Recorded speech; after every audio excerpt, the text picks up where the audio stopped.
So sorry for the interruption. Somebody was at the door, bringing me a new sew machine. So I've got here the other ring already. I did sew it off camera. Obviously, I couldn't leave it midway undone. And I've already went ahead and I pinned where the other ring will go, the little one. So I have like two bigger ones and one smaller one, right? But you can have this is just for aesthetic purposes. You can have actually smaller rings as well. It's not a problem. So next thing I'm going to do, I'm going to show you how I'm going to add the slider. So I just place the slider through like that,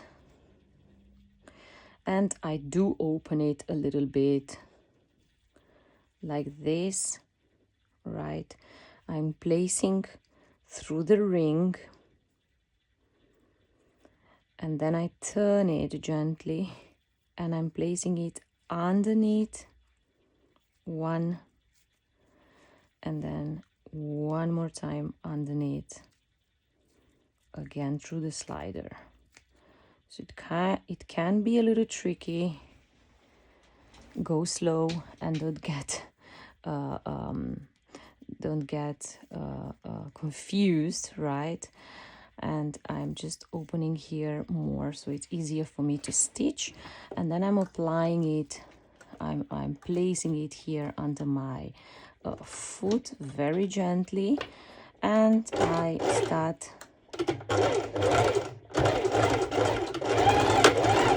back and forth a few times.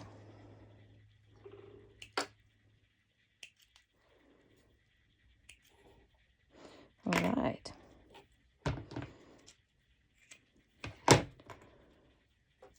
So I did forget to change my color of my underthread, but that's not a problem. So now you have the back completely adjustable for your top, right? And I'm going to take a small piece of strap. I try not to interrupt the video, so sorry.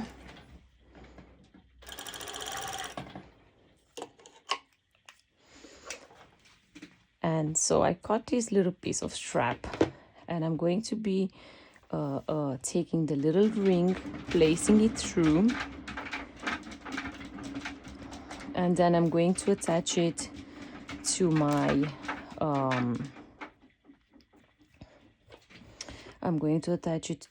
top, right? To my band from the top.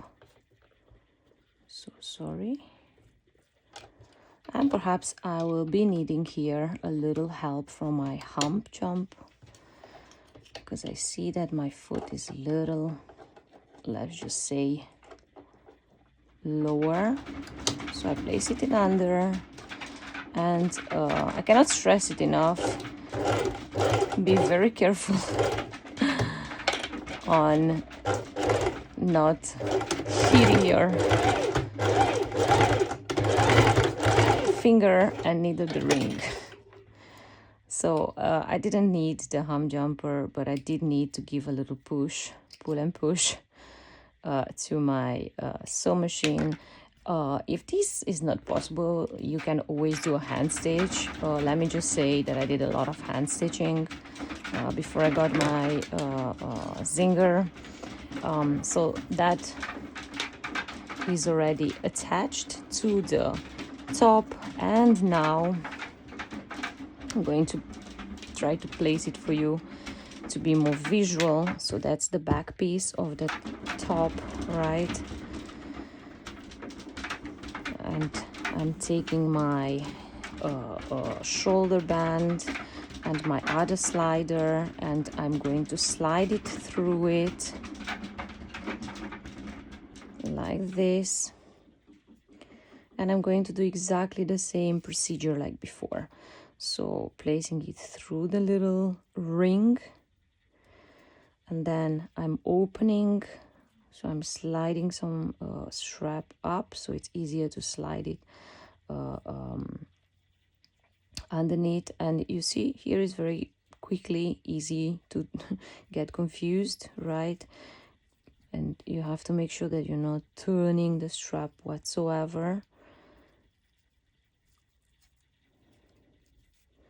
So I'm sliding once, sliding twice, and placing it under the foot.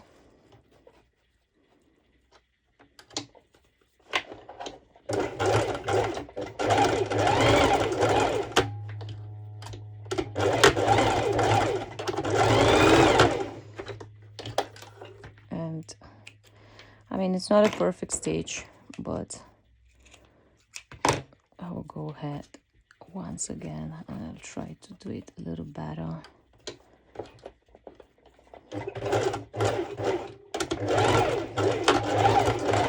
So you can see it it can slide sometimes a little bit around lycra. It's not easy to sew it, and especially or knit fabrics are always not the easiest to sew. So you can always adjust your stitches one more time. So top is really ready. Now the only last step is to add the sleeve. So what I'm doing with the sleeve, obviously this part comes up and the other one comes down. So I'm going to be turning it on the right side, and I want to match the right sides together, right?